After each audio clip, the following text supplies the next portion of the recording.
Cinema ரகசியம் நேயர்களுக்கு வணக்கம்.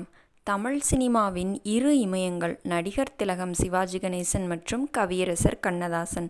இவர்கள் இருவருக்கும் இடையே ஏற்பட்ட ஒரு மோதல் கைகலப்பு வரை சென்று பிறகு ஒரு பாடலால் சமாதானத்தில் முடிந்த கதை உங்களுக்கு தெரியுமா? அரசியல் பகை எப்படி கலைப்பகையாக மாறியது, பிறகு எப்படி ஒரு பாடல் அவர்கள் இருவரையும் கட்டிப்பிடித்து அலை வைத்தது, அந்த விறுவிறுப்பான மற்றும் நிகழ்ச்சியான உண்மை கதையைத்தான் இன்று பார்க்க போகிறோம். வீடியோவை முழுமையாக பாருங்கள். மறக்காமல் நமது சினிமா சேனலுக்கு சப்ஸ்கிரைப் செய்யுங்கள். கதை 1950களின் இறுதியில் தொடங்குது. அப்போது சிவாஜி கணேசன் அவர்கள் திமுகவில் தீவிரமாக இருந்திருக்காரு. ஒரு முறை அவர் திருப்பதிக்கு சென்று தரிசனம் செய்துவிட்டு வீட்டுக்கு திரும்பியிருக்காது. இது பகுத்தறிவு பேசிய திராவிட இயக்கத்திற்குள் பெரிய புயலை கிளப்பியிருக்கு.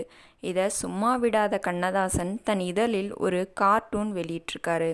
தெனாலிராமன் படத்தில் சிவாஜி குழியில் இருப்பது போன்ற ஒரு காட்சியை குறிப்பிட்டு, இதுதான் சிவாஜியின் எதிர்காலம் என்று கடுமையாக விமர்சித்திருக்காரு.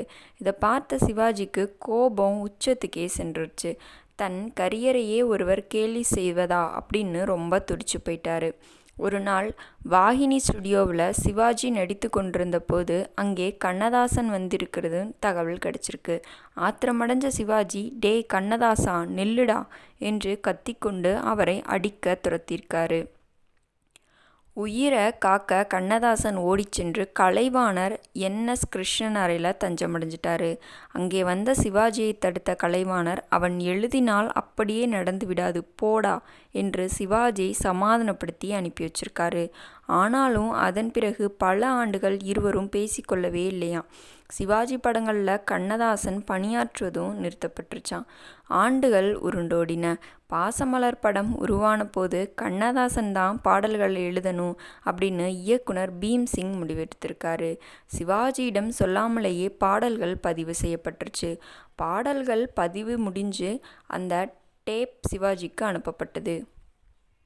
மலர்ந்தும் மலராத பாதி மலர் போல என்ற பாடலை சிவாஜி கேட்குறாரு.